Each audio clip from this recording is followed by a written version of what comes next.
बहुत समय पहले की बात है। एक विशाल और घना जंगल था जिसका नाम था प्राचीन वन। ये वन सिर्फ पेड़ों और जानवरों का घर नहीं था, बल्कि इसके कण कण में जादू और रहस्य समाया हुआ था। इस वन के ठीक बीचों बीच एक ऐसा वृक्ष खड़ा था जो सदियों से इस वन का हृदय था, एक जादुई वृक्ष। कोई नहीं जानता था कि ये कितना पुराना था, लेकिन इसकी विशाल शाखाएं आसमान को छूती थीं और इसकी जड़ें धरती की गहराइयों में समाई हुई थीं। इस वृक्ष के पत्ते हर ऋतु में रंग बदलते थे और रात में उनसे एक हल्की सुनहरी चमक निकलती थी जो पूरे वन को रोशन करती थी। ये जादुई वृक्ष वन के सभी जीवों का संरक्षक था, उनकी खुशियों और दुखों का साथी।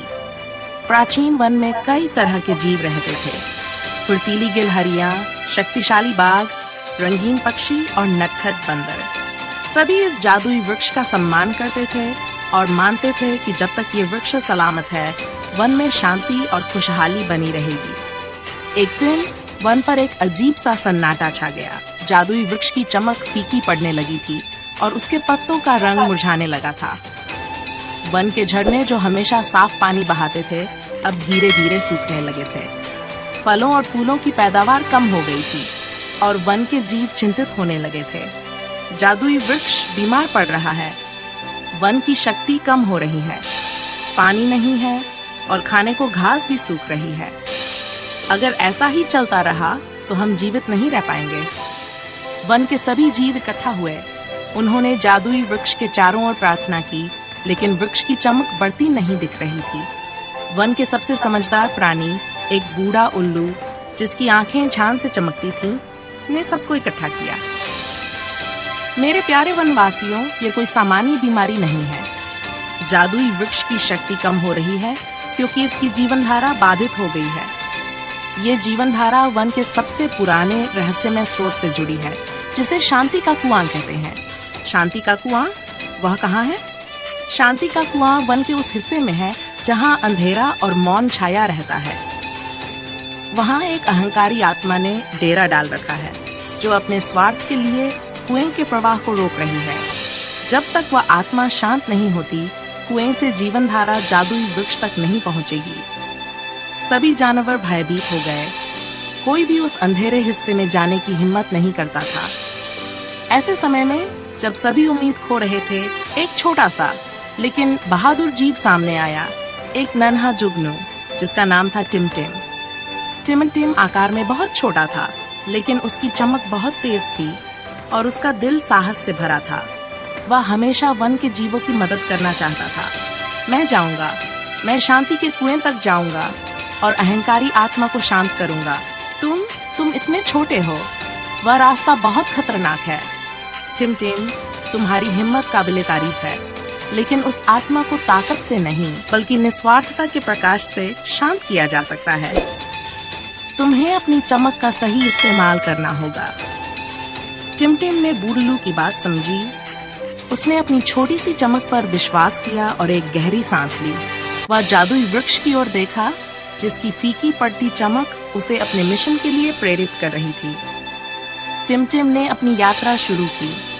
वह वन के उस हिस्से की ओर बढ़ा जहां घना अंधेरा छाया रहता था और सूरज की रोशनी भी मुश्किल से पहुंच पाती थी। रास्ते में उसे कई चुनौतियों का सामना करना पड़ा। पहले उसे एक घना कोहरा मिला जो इतना गहरा था कि कुछ भी दिखाई नहीं दे रहा था। टिमटिम ने अपनी चमक का इस्तेमाल किया और धीरे धीरे कोहरे को चीरता हुआ आगे बढ़ा। उसकी छोटी सी रोशनी उस अंधेरे में एक उम्मीद की किरण थी। फिर उसे कांटेदार बेलों का जंगल मिला। ये बेलें इतनी नुकीली थीं कि किसी भी जीव को फंसा सकती थीं। टिमटिम ने अपनी फुर्ती का इस्तेमाल किया और बेलों के बीच से रास्ता बनाता हुआ निकल गया। कई बार उसके छोटे पंखों में कांटे चुभे, लेकिन उसने दर्द को नजरअंदाज किया। रास्ते में उसे कुछ परेशान और डरे हुए जीव मिले जो अंधेरे के कारण रास्ता भटक गए थे। टिमटिम ने अपनी चमक से उन्हें रास्ता दिखाया और उन्हें सुरक्षित जगह तक पहुंचाया। उसने उन्हें अपनी यात्रा का कारण बताया और वे सब टिमटिम की हिम्मत से प्रेरित हुए। तुम बहुत बहादुर हो, नन्हे जुगनू। टिमटिम बिना रुके आगे बढ़ता रहा। उसकी चमक कम हो रही थी, क्योंकि वह लगातार रास्ता दिखाने में ऊर्जा खर्च कर रहा था, लेकिन उसका संकल्प मजबूत था। कई दिनों की यात्रा के बाद टिमटिम अंततः शांति के कुएं तक पहुंचा। ये एक गहरी अंधेरी गुफा में था और कुएं का पानी स्थिर और काला दिख रहा था। कुएं के ठीक सामने एक धुंधली काली आकृति बैठी थी, अहंकारी आत्मा। वह अपने चारों ओर एक अजीब सा अंधेरा फैला रही थी जो वन की चमक को सोख रहा था। कौन हो तुम नन्हे जुगनू? यहाँ क्या कर रहे हो? जाओ यहाँ से, मुझे अकेले छोड़ दो। टिमटिम डर गया, लेकिन उसने अपनी चमक को और तेज किया। उसे बूढ़े उल्लू की बात याद आई, निस्वार्थता का प्रकाश। मैं तुम्हें अकेला छोड़ने नहीं आया हूँ। मैं यहाँ इसलिए आया हूँ क्योंकि तुम्हारी वजह से पूरा वन संकट में है। जादुई वृक्ष बीमार पड़ रहा है और हमारे सभी जीव प्यासे हैं। मुझे कोई फर्क नहीं पड़ता। मैं इस अंधेरे में खुश हूँ। मुझे कोई नहीं समझता।